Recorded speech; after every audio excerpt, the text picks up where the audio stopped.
If you love business podcasts but sometimes need a break from the serious and instructional tone of most podcasts out there, then you need to check out the Misadventures in Small Business podcast.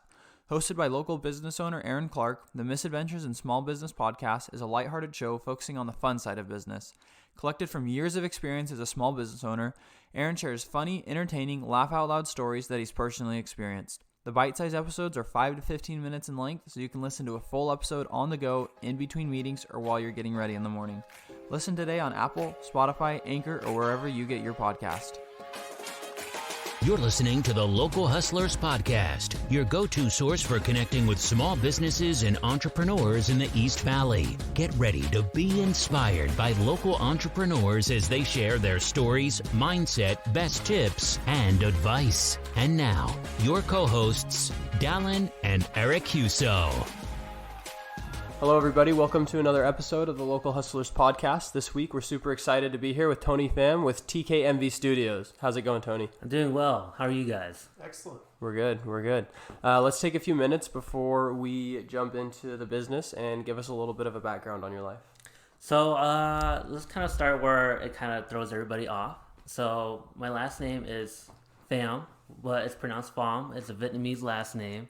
But fun fact, I'm not Vietnamese. So a little bit of an origin of how that even started is that I'm actually part Mexican, I'm part black, I'm part Chinese. And then I have a Vietnamese last name. So that has always been like the precursor to everything, the conversation, even how I connect with people, both on a business aspect and then just on like a personal level, because it's always like, oh, how did that happen? So that's become my icebreaker for everything that I've done. And just kind of dive into it a little bit, that my mom was born in China. Her parents were Chinese and black.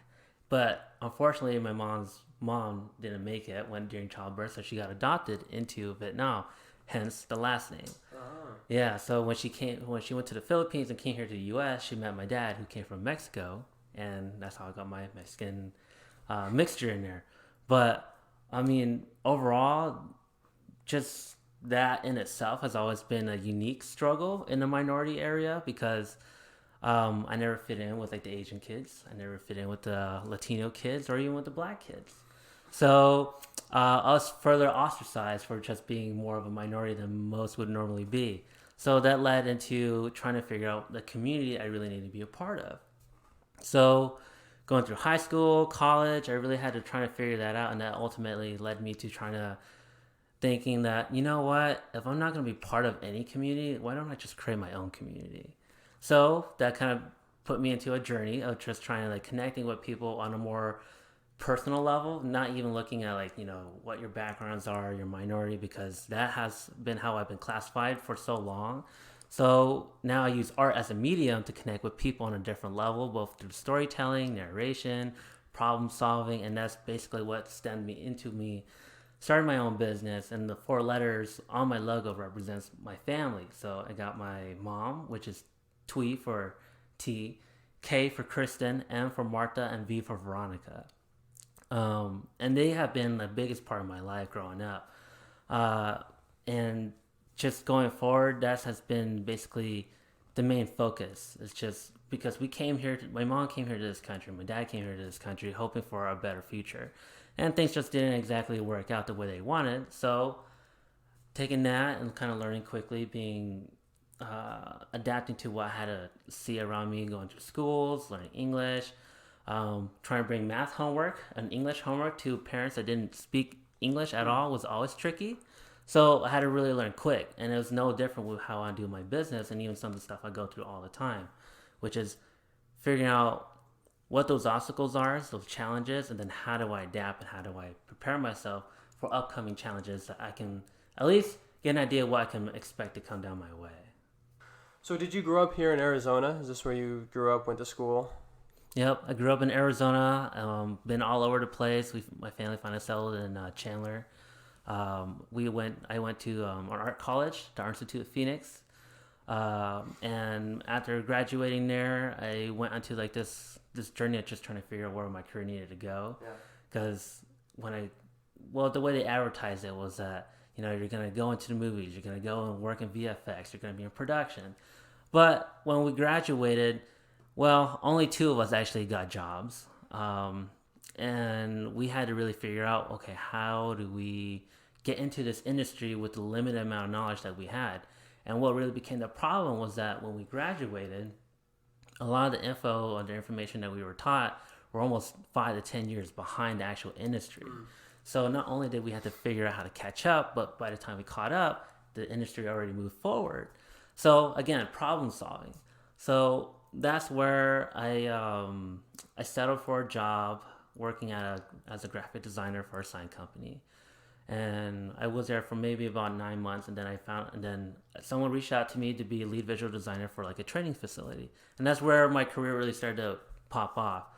But still, I wasn't in the industry I wanted to be, so I spent the time just kind of learning about what was going on with film, what's going on with animation, how are people doing this, how people sign their contracts, and even meeting with producers has really taught me that, it's not so much being in the industries, but it's also more about the business of the industry. Because a lot of artists, where we end up getting burnt out is trying to be in the industry and then trying to constantly just being in that wheelhouse, constantly running. And then people get burnt out. And that's the issue. So the producers I've been talking to in the past have told me, focus more on the business side.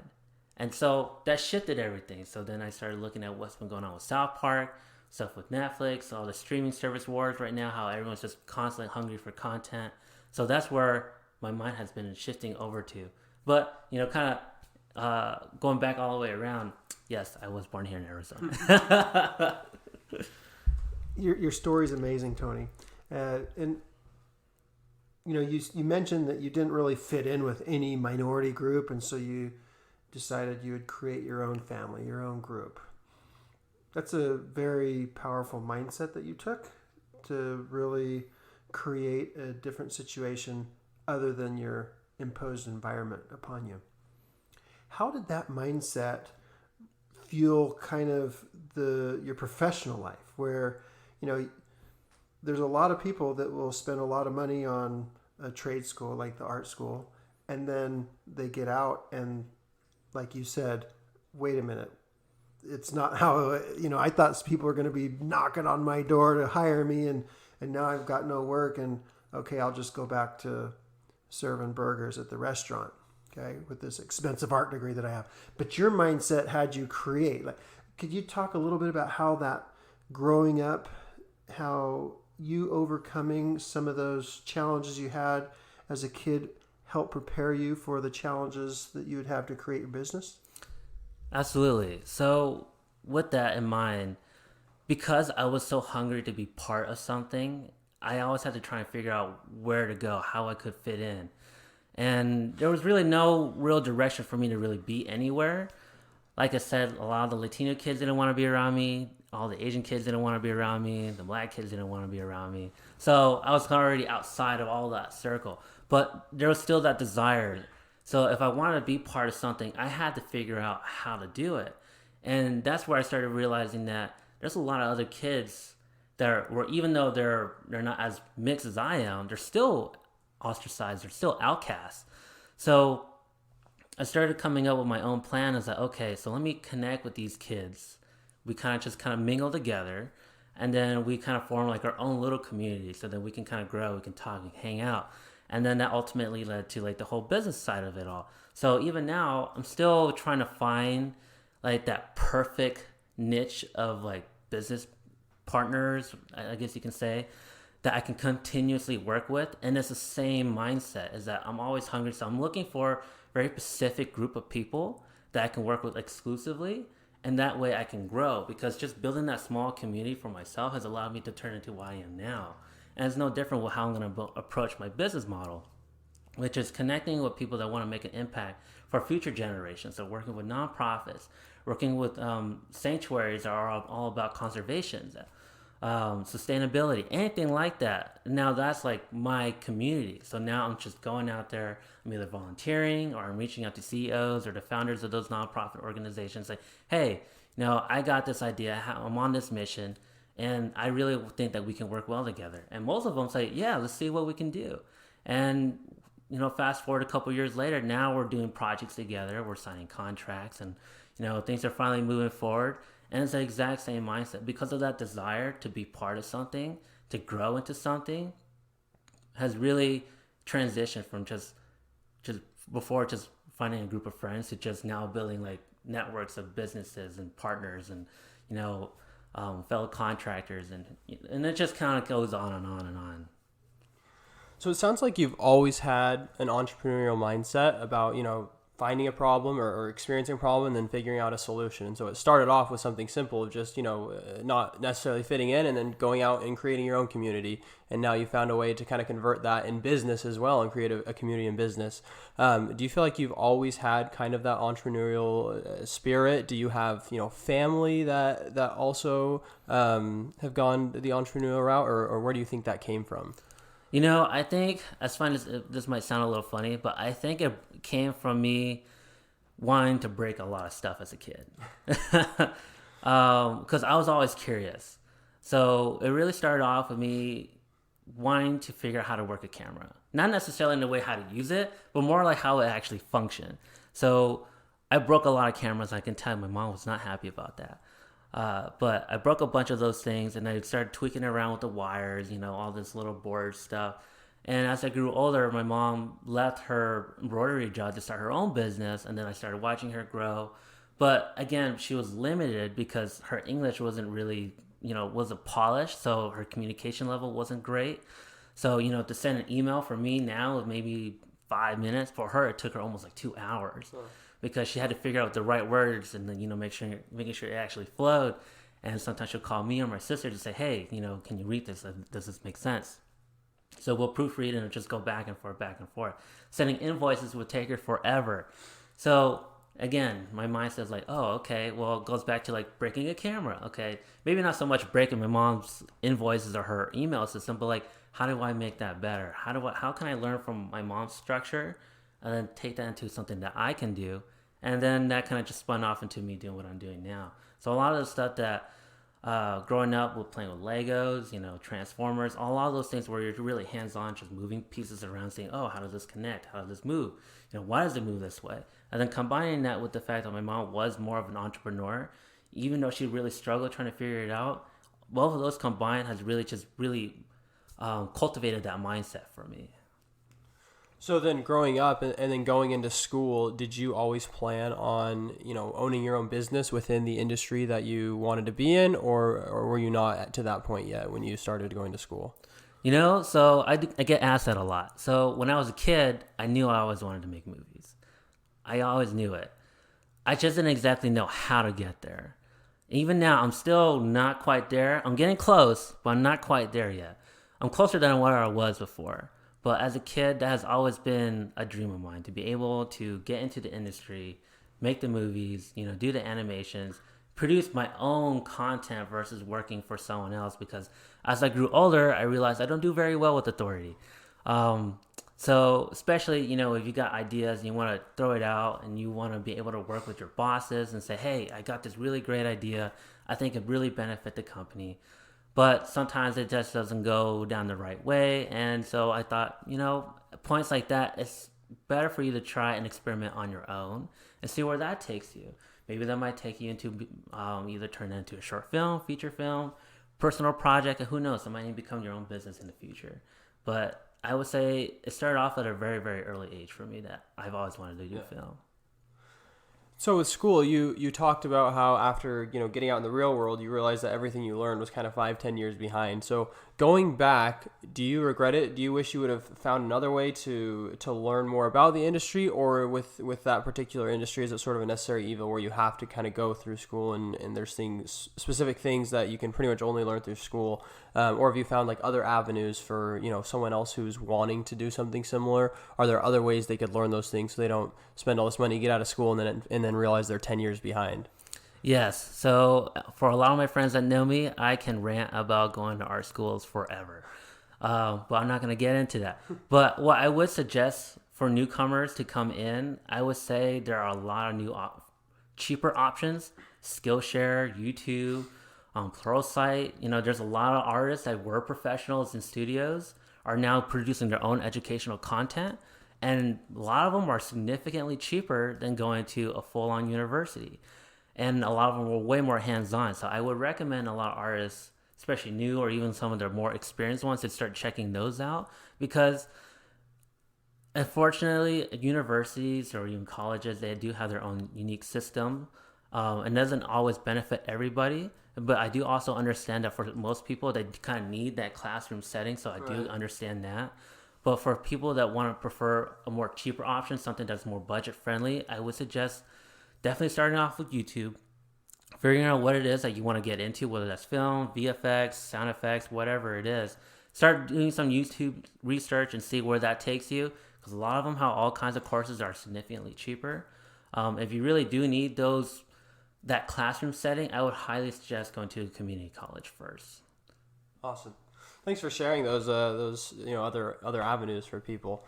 So talk to us about, what happened between, you mentioned after college, you got a job at a graphic design place. What else happened between then and, deciding to start your own place with TKMV Studios? Oh boy, that's a big question. So it was a lot of soul searching, lots and lots of soul searching. Being at the graphic design job, I wasn't happy because it was graphic design. And I was lost for a good while. And even after leaving the graphic design job for being there for 9 months, I thought being at the lead visual design job would have been it for me. And I realized that now that was a trap mindset that I put for myself, thinking that this was like the highest I could ever go.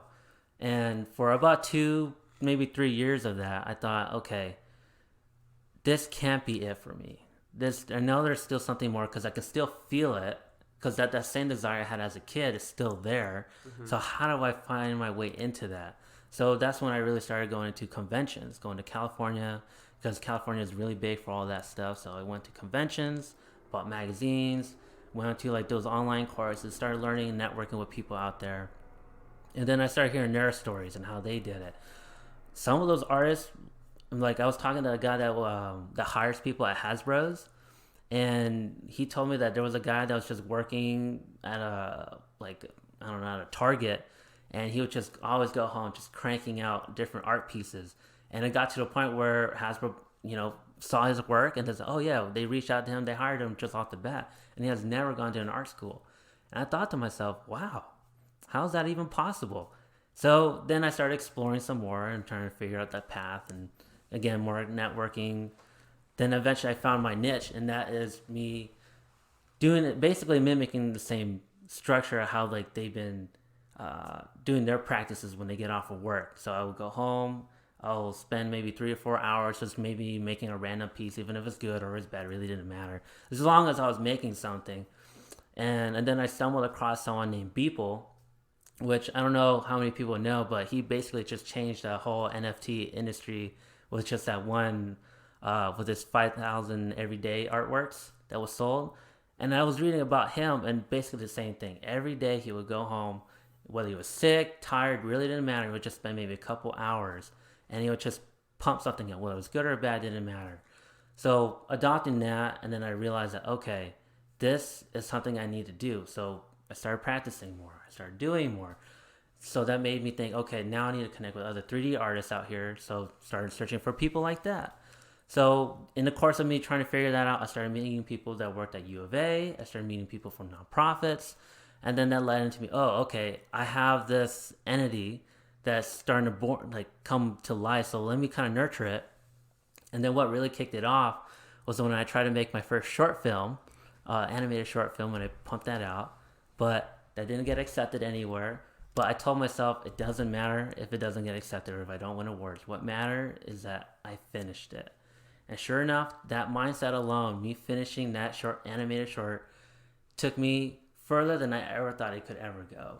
So going from 2019, finishing that animated short and getting declined, bleeding into 2020, I got connected with U of A. I started getting connected with AZSA. I got connected with Tiger Mountain Foundation, St. Vincent de Paul.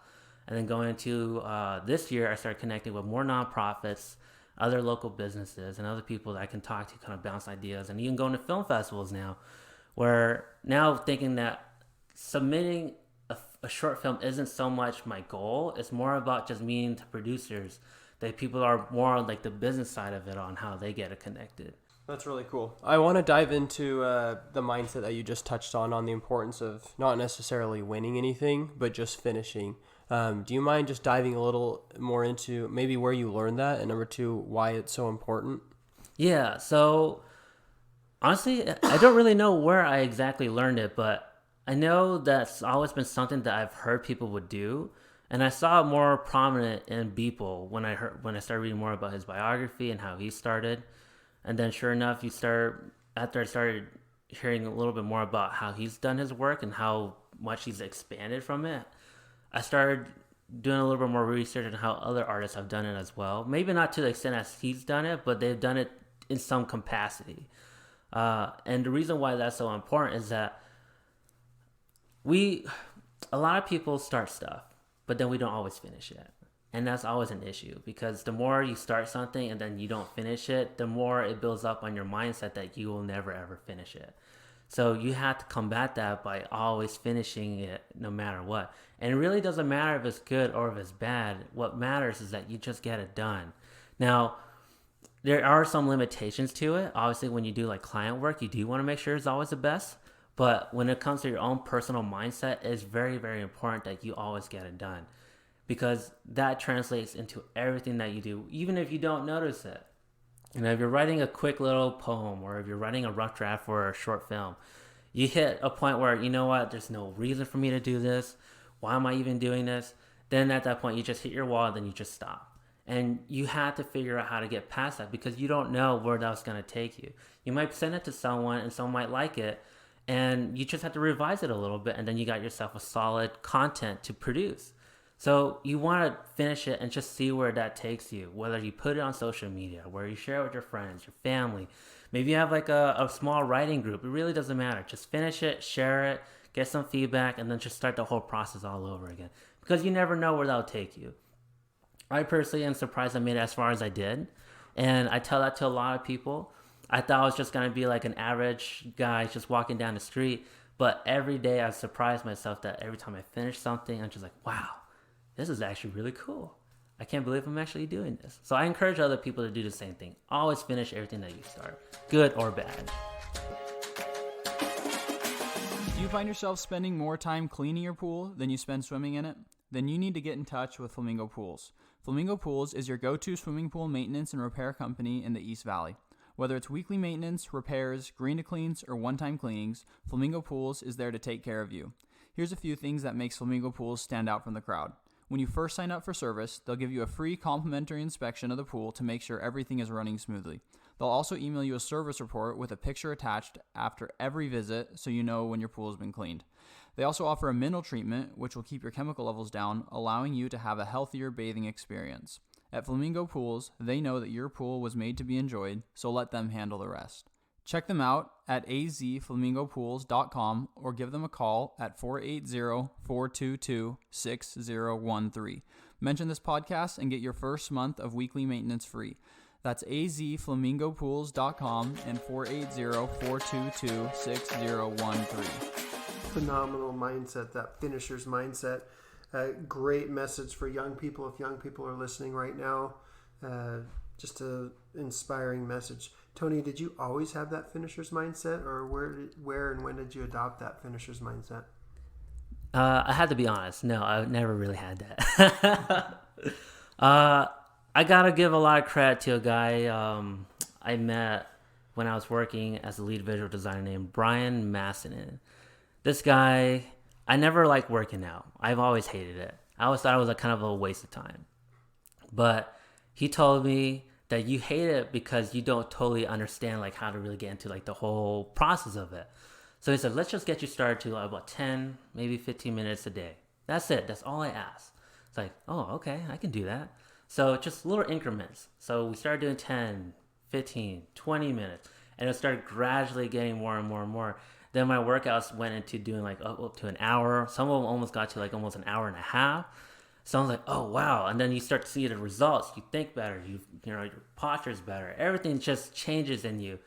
And just taking those small increments and then just kind of growing into that started making me think like, oh, now why can't I just do the same thing with the little things that I do? So again, little sketches here, little sketches there, little cues, renders, whatever. And then eventually, months apart, they start to really become full-on projects. And even now is the same way. It's just do everything in small amounts. And over time, they grow and grow and grow. And I think that's something that's important because we always put like the bigger goals ahead of us first when we really should worry about just like the small things and then just work our way up to the bigger challenges. And that way, it doesn't seem so daunting. So even before then, I can't believe like I had the mindset like, what's the point of this?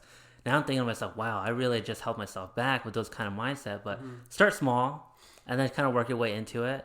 And I thank a lot for Brian, my buddy Eno, who's been hearing me rant about a lot of things, giving me all kinds of guidance about basically just, small battles, and taking things slow. Don't rush everything. It's a process, kind of like enjoy the journey. Yeah. Just to dig into that a little bit more, from, admitting that you have had experience with that, not always having that finishing mindset, what do you think the biggest thing or maybe some of the biggest things that hold people back or stop them from finishing, whether it's fear or burnout or procrastination? Maybe it's, a combination or depending on the person. But just would love to hear, what your experience, what's kind of stopped you in the past from finishing? Yeah, so I actually learned of imposter syndrome. I never knew what the phrase was, but after hearing it and listening to different podcasting and, people experience it themselves, imposter syndrome. I have gone through that a lot. And that was just really just trying to figure out, okay, maybe I'm not good enough. Maybe I can't do this. Maybe I can't do that. But you really don't know. You gotta give yourself a chance to even just take a shot and see where that actually takes you. And I think that's what holds a lot of people back because they don't want to get rejected. They don't want to get turned down. They don't want to get basically slapped in the face for saying, yeah, your ideas really aren't that great. And that scares a lot of people. Still scares me to today. And you just got to figure out how to find your way around that, either by talking to someone, getting some friends to support you. I know like a couple of my friends have gone like through cycles of friendship because they haven't found someone to really be that supportive person to really channel, the same energy and say, hey, you can do it. It's the same thing. You want to make sure you find the right community of people to be around so then you can say, hey, I got this idea, but I really don't know how to implement this. You got to make sure you're around the right people and say, well, maybe you're feeling this way because of this, versus saying, yeah, your ideas aren't great. You want to be around people that can help you grow versus people who will hold you back. And I was very fortunate to be around the kind of friends I have now that are open to hearing my ideas, are open to just sitting with me and, me spewing out my thoughts and putting it onto paper and then going through it. And I think that's really important for a lot of people is that you need to be around those kind of people that are willing to support you, because when you hit those moments where you feel like you're not good enough, you can't do it, or the fear really starts to overcome you, you gotta be able to have people to talk to really work through that. Because doing it on your own is one thing, but if you have a group of people, even a team, to support you on those goals, it will take you so far. Where have you found a team, whether it be family, networking with other business owners? What are some tips and advice for people to, find a team if they don't already have one? Well, that's a tough one because a lot of the friends I have that I talk to about all my ideas, I've all stumbled across them in some of the most strangest ways ever. I don't know if it's something that we will be able to dive into, but like my buddy Eno, I met him when I was invited to go to a Christian party. And just a little contrast between me and him, I'm not a Christian, but he is. And normally whenever I meet someone that's like that, there's always a little bit of friction. But between me and him, I don't know what it was, but we made a connection. We started working out together, and then that's when our conversation really started to go. And I was lucky because he was always more of like entrepreneur kind of mindset, but he never wanted to start his own business. He just likes learning about it, just kind of like consulting on that aspect. So I've always talked to him about it just because he has that thought. Going to film festivals are always a great spot because for me, I know I want to be around people that want to make films, want to make movies or anything in that regard. So going to those events has always helped me, just connecting with people, and eventually I made friends through it. Obviously, you want to be able to trust those people because you want to be able to, work in those tight circles. So what I would probably suggest for people or anyone really is that find out what it is that you love. See if there's like networking events for those specific topics or those specific industries, and then just go there. And you never know. Even I made some friends just working at volunteering at nonprofits. and we just talk and just say, oh yeah, I had this crazy idea that, about this crazy flying squirrel, wanting to eat people. And they're like, oh, I had the same idea. I was like, oh, no way. So let's talk and, go over and talk about over coffee. You just never know. I say, just be open to people. Keep those doors open. Let the people come into your world, and you'll be surprised the kind of people you'll be able to connect. Because for a while, I kept my doors closed to a lot of people. I didn't want to connect with anybody. But then I realized you really can't go very far with that. Keep those doors open. Let the people come to you. And then you'll be able to kind of like filter through that and see who you can work with and who you can't work with, who you can hang out with and who you can't hang out with. And then just let that grow. Just nurture it and see where that takes you. Love that. Well, now that we've really, dove into your mindset and kind of gotten an idea of, who you are and what your take is on business and entrepreneurship, let's dive into the business a bit more. So give us a bit more of detail into what TKMV Studios is, what your services is and what you guys offer. Yeah. So TKMV Studio right now is very specific on designing educational content for younger generations. So whether that's through illustrations or through visual effects, whether that's like 3D motion graphics or video production. My focus has always been on education because growing up, I didn't really have that. Again, building that community, growing up, I didn't have that either. So right now I'm working on different nonprofits and trying to really create and cultivate that type of educational content for kids so then they can figure out, learning is really not that bad. Math isn't so boring. Learning about sustainability isn't so boring. So it's just taking that type of information that can be so dense and then turning it into something that's fun, that's either fun to read, fun to watch, or whatever it is through music, animations, video, illustration, all that. So are you creating all the animation and then through these nonprofits you're saying, or is that how you're kind of pushing it out and spreading the word and letting people actually receive it and use it? Yes, yeah. So they'll give me like a list of what they're looking for, and I'll basically take it and I'll go through with my team and we'll say, hey, we got this idea. What do you guys think? How can we produce this? And then we'll go back to the nonprofit and then we'll kind of organize how we want to address the content, and then we'll animate it accordingly to what they want. Yeah. And have you found that people, I guess, learn better, or maybe it's certain people, but that with the 3D animations that it makes it easier for certain people to learn and understand certain subjects? I do. And I say that mainly because we've become so visual now. I mean, the statistics now for average kid that's on TikTok, Instagram, the attention span's about maybe 6 seconds, which is crazy. But that's also a really great opportunity for visual effects artists and motion graphic designers to really take that and realize that, okay, we got this small window that we got to work with. So kids are really, really hungry for this type of visual content. So it's a perfect avenue for nonprofits to really start exploring this with not only social media, but also with like web content, YouTube content, all that stuff. So you mentioned you have a team. Do you have employees that work with you, or have you kind of like just connected with other people and other businesses to kind of help you out? What's kind of the structure of your business right now? So right now, I wish I could say they're employees, but no, they're more contractors. Yeah. So even right now, like I'm working on a project with some historians to design, recreated like a fort for their historic content. So I'll have like some 3D artists and we'll work on that and just go through like the blueprints of everything.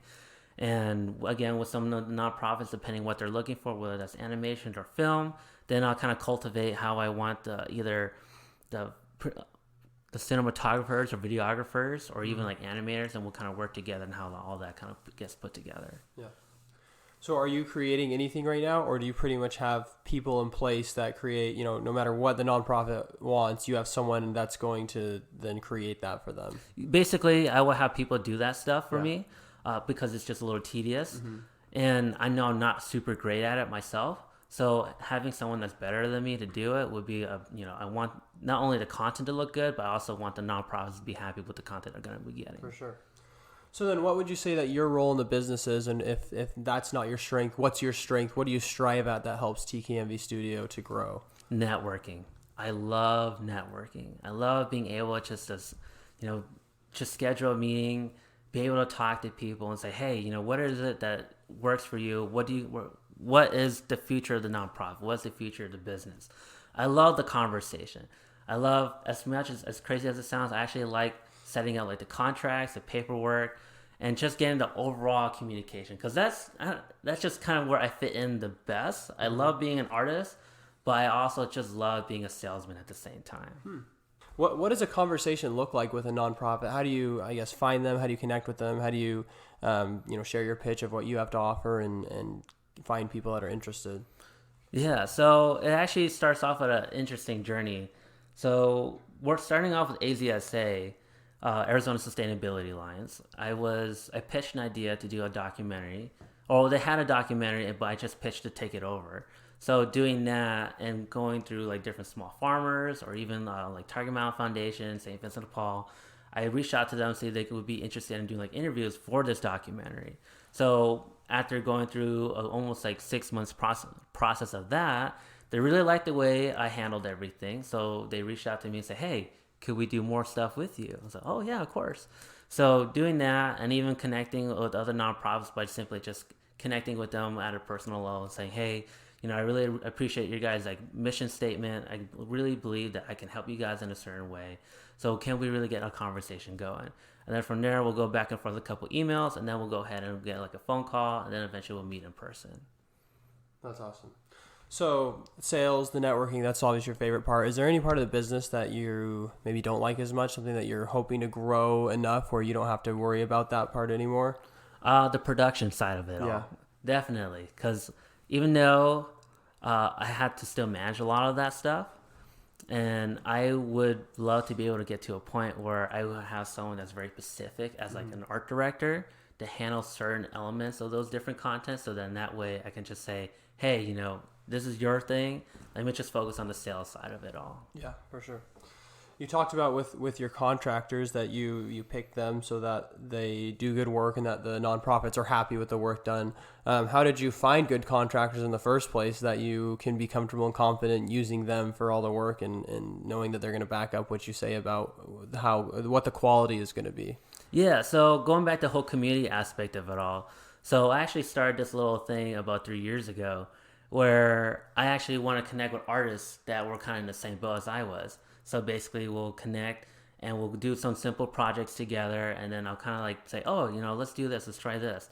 So as we will continue to work together over the years, and I'll say, oh, wow. So when I have a project for them, then I'll reach out to them and say, look, you guys have done like some really awesome work. When we were working together on these little projects, just like off the side, can we do something together? Mm-hmm. Or even if I've met some people at the film festivals, we'll connect and say, I'll have them send me like a demo reel, and then we'll just talk and we'll just go from there.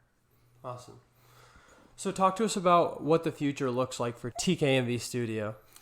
Oh boy. Well, the future is basically from what I dreamed of as a kid, is to get into the industry and producing my own film and animated content. But I know with the fact that there's still a lot of stepping stones, a lot of experimenting for me to get there. Right now, the main focus is that educational content. But I'm hoping that with some of the experimental projects I have on the side, will take me to that next step and to get into that industry and finally fulfilling the dream I've had as a kid. Yeah. So TKMV Studio is kind of just like a vehicle to get you to your end goal of getting really into the film industry.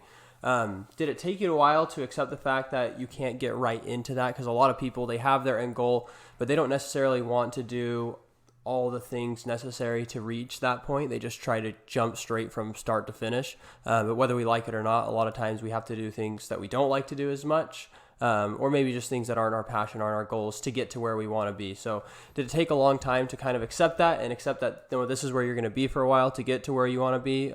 We'd just love to hear a bit more about, the thought process there. Oh yeah, it was incredibly frustrating. I was mad every day. But I had to eventually learn to say it's a process. Yeah. It takes time.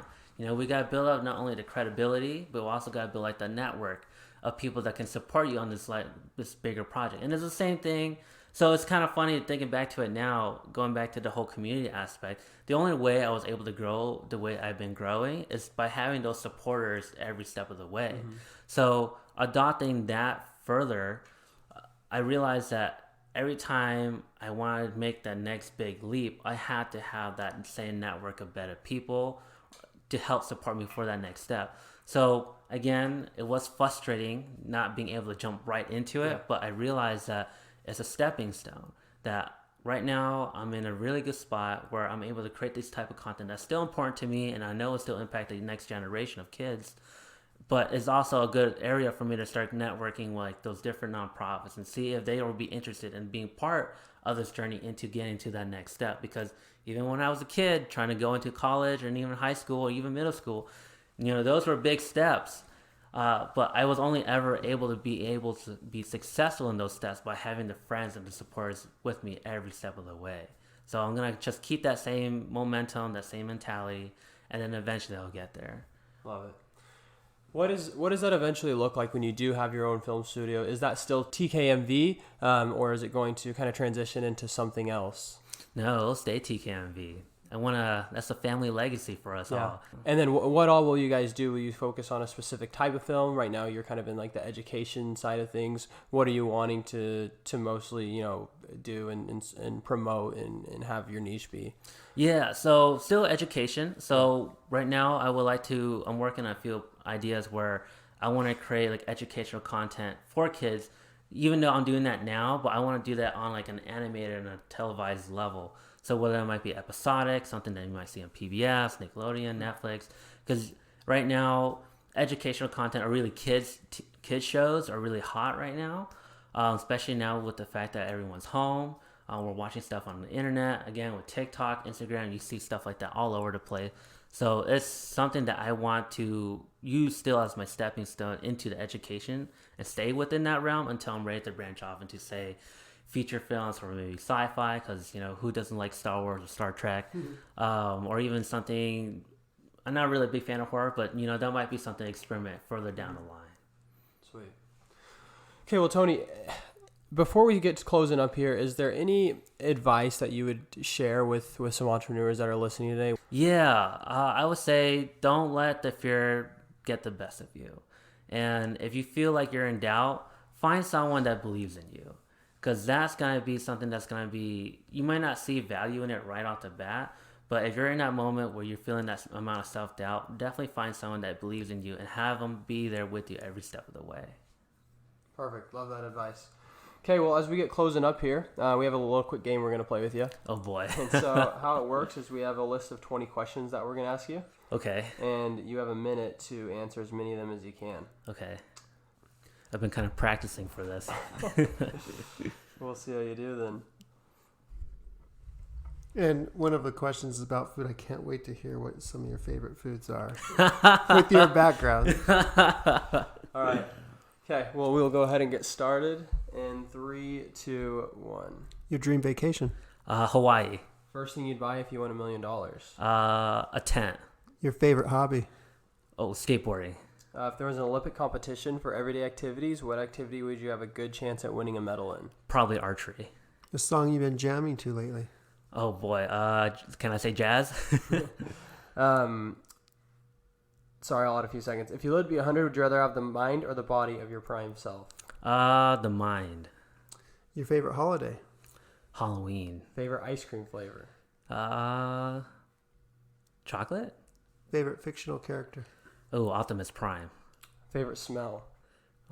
That's a good one. Cinnamon. What's your nickname? Tone. Pet peeve? People smacking their lips. Favorite restaurant. Ooh, oh boy. Can I just say Vietnamese? If you could switch places with someone for a day, who would it be? Obama. If you had to eat one food for the rest of your life, what would it be? Homemade egg rolls. Oh, and there's our timer. So any specific Vietnamese restaurants that you like? Yeah, so there's I can never pronounce it, which is a little shameful on me. Yes, it is. It's on Warner and Dobson, and it's on, I believe, the left-hand side, I believe it's on the left-hand side of the Lily Market. I believe it's pronounced Pho Dom. I believe that's how you say it. And if you're going to go there, at first I was kind of hesitant, but mango and sticky rice is the best dessert I've ever had. Really? Yes. It sounds very odd, but it's a fantastic dessert. Yeah, no, it's delicious. Yeah, I can't have enough of that. Try it out. Okay, well, Tony, tell us or tell our listeners where they can find out more about you, connect with you, and follow your journey with TKMV Studios. Yeah, so you guys can find me on Instagram on, I believe it's at TKMV Studio or TKMV_Studio. Okay. At Twitter, same thing, TKMV_studio. You can find me on my website for all those different links at tkmvstudio.com, and that's probably where the best place to connect me. I do have my own Twitch channel, which I'm trying to get more into, so you guys can kind of connect with me on some of the conversations I have on there. But definitely go through the website, and you can find me everywhere through there. Awesome. And I know you have a little special offer for our listeners. Do you mind sharing that as well? Yeah, so if you guys have like some kind of content that you want to create that's educational, for sure, just please reach out to me. Free consultation. We can get the whole conversation going. I'll make that super easy for you guys. Awesome. That's awesome. And your artwork is amazing. It's stunning. Even those that don't need any educational artwork done, like, go look at his website. It's inspiring, your art. It's very creative, very unique, beautiful. Thank you. I really appreciate that. Awesome. And just with that, because I thought the same thing as I was looking through the website earlier, do you, I guess, get inspiration from one specific type of art that's kind of, come out in the things that you create? That's funny you say that. With the fact that I've been more involved in education and being more around kids lately, a lot of the style now just goes more towards like children's book illustrations. Yeah. And that's kind of where it kind of like just melts my heart a little bit more. Because before I wanted to try and get into comic books, but I could never find like the connection for it. But with the fact that children's book illustrations are basically doing the same thing that I want to do, with just being there for the kids, that's what my art form has really just turned into, just for the kids. Yeah, love that. Okay, well, Tony, thanks again for coming on. It's been fun getting to know you and hearing all the advice you had to share with us today. Appreciate it, guys. Thank you. Yeah, we'll catch y'all next week. Hey guys, thanks so much for listening. Just a few things before we go. First off, if you or someone you know is an entrepreneur in the East Valley, we'd love to have you on the show. Please get in touch with us by emailing us at localhustlerspodcast@gmail.com or DM us on Instagram at localhustlerspodcast. You can also follow us on Instagram, Facebook, and LinkedIn for the latest news and updates. Also, if you enjoyed the show, please take a few seconds to rate and review and hit that subscribe button. It lets us know how we're doing, it helps us grow so we can reach more locals, entrepreneurs, and help small businesses grow. Thanks, guys.